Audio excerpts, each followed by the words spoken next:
I left $85,000 in cash open in my office to test if my Christian maid would steal it. What she did when she found that money broke me completely. My name is Marcus Whitfield, and this is the story of how I thought I was testing her faith, but she ended up testing mine. Before I tell you what happened, if you want more true stories about faith and integrity that will shock you, subscribe right now. Hit that button because what you're about to hear will change everything you believe about people. Software CEO, 47 years old, $3.2 million mansion in Maid, Nashville. From the outside, it looked like I had conquered the world. The house was stunning. 8,000 square feet of Italian marble, crystal chandeliers imported from Austria, and floor-to-ceiling windows offering panoramic views of manicured gardens. But inside, I was completely destroyed. 18 months earlier, my life had collapsed brutally. My ex-wife, Sarah, devout Christian, women's ministry leader, the woman who prayed before every meal, cleaned out our joint accounts. $2.3 million vanished overnight. She fled to the Bahamas with my former business partner, leaving only a letter saying that God had shown her a new path. I lost custody of my 2 children. I lost half the company I built from scratch. And worse than everything, I completely lost my faith in humanity. If a woman who quoted Bible verses over morning coffee could betray me like that, then everyone had a price. It was just a matter of figuring out what it was. I began living alone in that cold mansion, surrounded by luxury that no longer meant anything. The marble walls echoed my lonely footsteps, and the chandeliers illuminated only my growing bitterness. Grace Rivera came to me through Sister Thompson from Riverside Baptist Church. She was a small woman, 28 years old, brown hair always pulled back in a simple bun, and eyes that carried the weight of stories she never told. She moved through the house like a quiet shadow, but there was something about her that drew attention, an inexplicable serenity in the midst of the chaos of her own life. Grace's situation was desperate in a way that made my problems seem like luxury. Single mother to Sophia, 6, and Miguel, 4, she had been abandoned by her ex-husband who disappeared, leaving $30,000 in debt in her name. Miguel had severe asthma and needed medication that cost $400 a month, money she simply didn't have. Grace worked 3 jobs, cleaning in the morning at my house, telemarketing in the afternoon, and pizza delivery at night. She slept at most 4 hours a night, but I never saw her complain. Never. Instead, she hummed hymns quietly while she cleaned, as if she found peace in those old melodies. 3 days before she started working for me, she received a call from her landlord. Eviction notice. 72 hours to come up with $8,000 or she and the children would be on the street. On her first day of work, I heard her on the phone whispering to someone, "Please keep praying. I need a miracle by Friday." And even so, even in total desperation, she gave thanks. "Thank you, Lord, for this job. Thank you even when I don't understand your ways." How can someone thank God in the midst of so much suffering? For 3 weeks, I watched Grace's every move through the house's security cameras. She arrived punctually at 7 a.m., tied back her hair, put on her simple uniform, and began working without hesitation.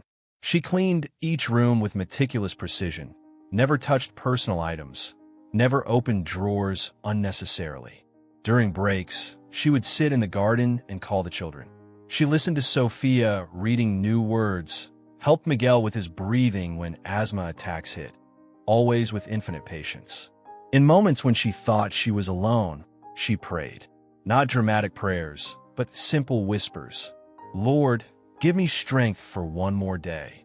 I became obsessed with one question: what would be her breaking point? If I put real temptation in front of Grace, enough money to solve all her problems, what would happen?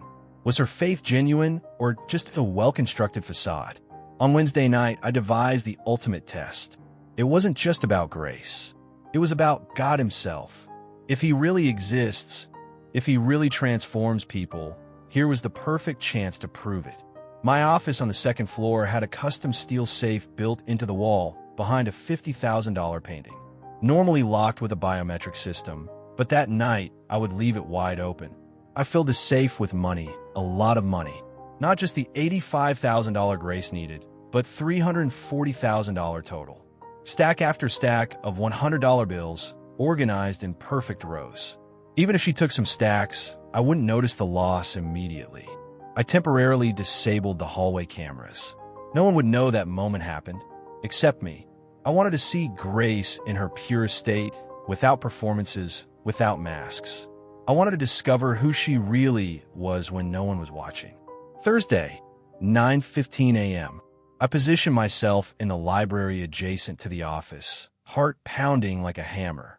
Grace entered punctually for routine cleaning, carrying her cleaning supplies in a small wicker basket. She wore the navy blue uniform I provided, hair pinned with precision, and that serene expression that had intrigued me for weeks.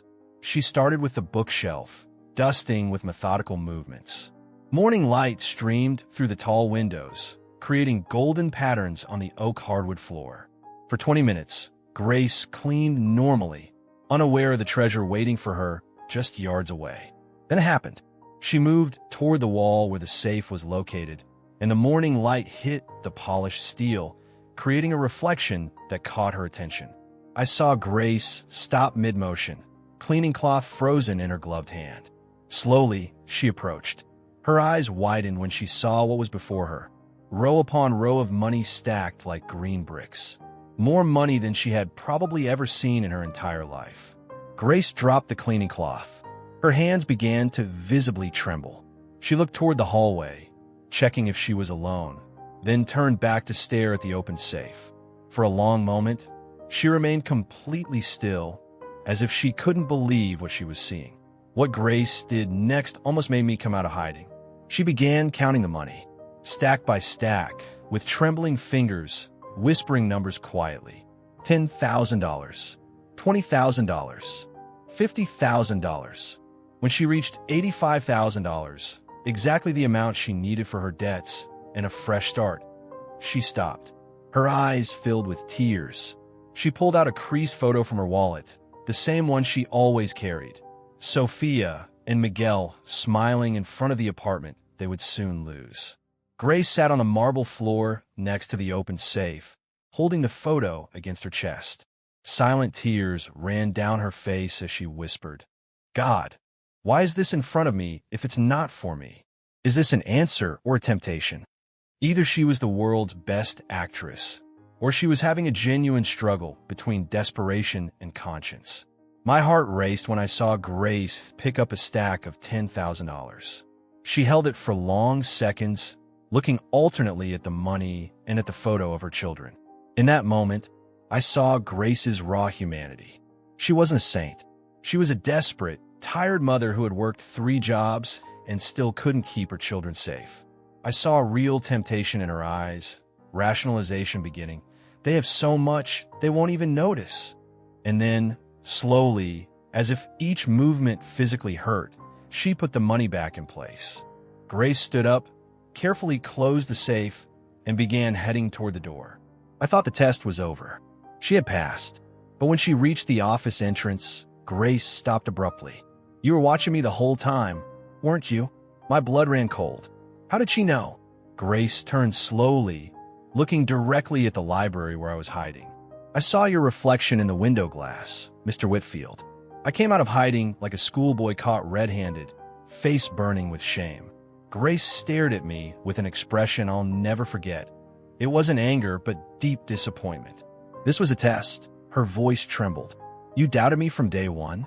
I tried to explain, but the words came out jumbled. "Grace, I needed to know. My ex-wife—" "Your ex-wife isn't me, Mr. Whitfield." Grace took the keys from her apron, placing them on the mahogany table. "How can I work for someone who doesn't trust me? Who needs to test me like I'm a criminal?" Grace continued, her voice gaining strength. "You know what's saddest? I prayed for this job. I thank God every day for putting you in my path. I thought it was a blessing." "Grace, please let me explain." "You don't need to explain anything." She shook her head sadly. "You can't punish everyone for one person's mistakes. And you can't test people's faith like it's a science experiment." Her words cut deeper than any betrayal I'd suffered. Because Grace was right, and I knew it. "I almost took that money," she admitted, tears returning to her eyes. For a moment, I thought it was God providing miraculously. Miguel needs his medicine. Sophia needs a safe home, and I'm so tired of not being able to give that to them. Grace paused at the door, but even in my desperation, something held me back, because that's how I learned from my mother. At church, in life, you don't take what isn't yours, even when you need it more than breath. She looked at me one last time. Maybe you should test your own faith before testing others. And she left, leaving me alone with my shame and $340,000 in cash that suddenly seemed completely worthless. Those words echoed in my head for days. Test your own faith before testing others. Grace was right. I had projected my pain onto her, my distrust, my cynicism. In the following days, the mansion felt like a mausoleum. It wasn't just the absence of cleaning. It was the absence of the life Grace brought. The quiet humming, the whispered prayers, the constant gratitude even in pain. Without her, the house was just cold marble and soulless chandeliers. I began rethinking every interaction we had. How she always asked about my day, even when I responded rudely. How she thanked me for the small bonuses I gave, as if they were gifts from heaven. How she treated each room in my house with the same care she would treat her own home. A few days later, I called Grace. My pride was shattered, but my conscience was finally alive. Grace, I need to talk to you. Silence on the other end. Please, let me try to fix this. Grace agreed to meet me at a cafe in downtown Nashville. She arrived with Sophia and Miguel, two beautiful children with the same gentle eyes as their mother. Miguel coughed a few times, reminding me of the asthma that haunted the family. Grace, I began, my voice breaking. I was wrong, completely wrong. You didn't deserve to be tested. You deserved to be trusted. I placed an envelope on the table. This isn't payment. It's not a reward. It's an apology. Inside was a check for $150,000 in documents for a 3-bedroom house in a safe neighborhood, fully paid for. Also a complete family health plan. Grace began crying silently. Why are you doing this? Because you taught me something I had forgotten. Integrity isn't something you test. It's something you recognize. And when you recognize it, you honor it. Grace agreed to come back to work for me, but established one firm condition. Real trust, Mr. Whitfield, or I'm gone for good. In the months that followed, I watched Grace not as an investigator, but as a student. I saw how she raised her children with unshakable love, how she found joy in small things. Sophia learning to read, Miguel breathing better with new treatment, Sunday family time at the park. Grace never preached to me, never quoted verses, never directly invited me to church. Instead, she simply lived her faith in front of me every day. Gratitude in the midst of struggle, hope in the midst of uncertainty, love in the midst of pain. 6 months later, Grace left something on my desk. A small card with a simple message. Trust in the Lord with all your heart and lean not on your own understanding. Below, written by hand, Riverside Baptist, Sundays 9 a.m. You're always welcome. Grace. I stared at that card for hours. It wasn't pressure. It wasn't obligation. It was a gentle invitation from someone who had forgiven me when I didn't deserve forgiveness. I learned that faith isn't something you test. It's something you find. And sometimes you find it in the most unexpected places, in the integrity of a desperate mother, in the forgiveness of someone you hurt, in the grace of a woman who chose to do right when no one was watching. Grace taught me that sometimes we don't test people to discover who they are. We test to discover who we are. And what I discovered about myself wasn't pretty, but it was necessary. About that church invitation, well, I'm still considering it. But for the first time in years, I'm considering with an open heart, not a wounded one. And that, I've discovered, is already a kind of faith. If this story touched you, let me ask you a question. What would you do if you found $85,000 open in front of you? And more importantly, have you ever tested someone when you should have tested yourself? Because I discovered something I never expected. It wasn't Grace who needed to prove her faith to me. She was already like that. The one who changed was me. And if you think this story is impactful, You need to watch the next video where a woman receives a supernatural offer that promises to fulfill all her deepest dreams. But when she discovers who's behind this impossible proposal, her decision will change her life forever. Click on the video next to this one and prepare for an experience that will challenge everything you believe about temptation, choices, and the price of ambition. Thanks for listening. God bless you.